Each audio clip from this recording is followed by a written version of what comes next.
Today in Cannabis News, a panel of South Dakota legislators pass a proposal to legalize cannabis statewide. A U.S. Senate panel submits a bill that would allow Washington, D.C. to begin recreational cannabis retail. And the New York State Labor Department publishes new guidelines that forbid companies from testing employees for cannabis. It's Thursday, October 21st, and this is your Trichomes Morning Buzz. Broadcasting live from the Trichomes.com studios in Southern California. It's time for your Morning Buzz.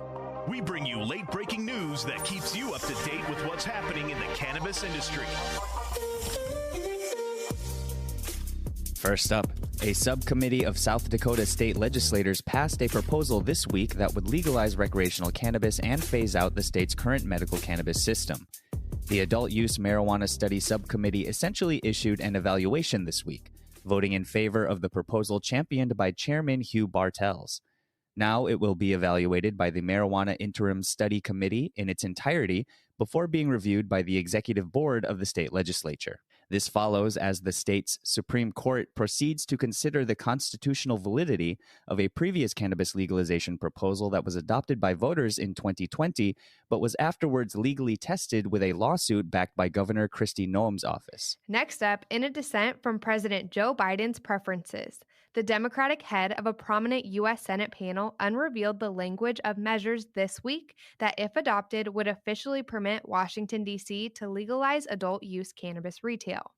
A rider that prevents Washington, D.C. from using its own resources to control and enable recreational cannabis retail is noticeably absent from proposals that make up a bundle of bills to fund the federal government for the coming fiscal year.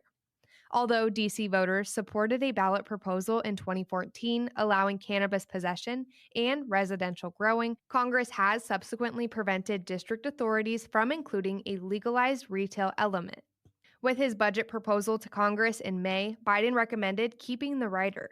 The rider was not included in the House spending bill passed this summer, and the news that it was also not included in the Senate proposal considerably raises the likelihood that D.C. will be able to authorize cannabis commerce before the year's end. Last up, the State Department of Labor revealed in its latest guidelines that most companies in New York now cannot subject employees to cannabis drug screenings. Although several legal cannabis states have made it so that employees cannot be fired if they test positive for THC, New York is unique in that it specifically prohibits companies from screening for THC, with a few exemptions for select personnel. Companies can still penalize employees who are visibly intoxicated at the workplace, but the current regulations set a high bar for confirming intoxication, even stating that the smell of cannabis isn't sufficient proof. That was today's Buzz. Thanks for listening. For more cannabis news and insights from industry professionals and a place to discuss these stories and others, visit trichomes.com. And be sure to catch up with all of our other cannabis industry-related podcasts like Hash It Out, Tech in Cannabis, or the International Cannabis Conversation wherever you get your podcasts. For trichomes.com, I'm RJ Baldo. And I'm Devin Liao. Have a great day.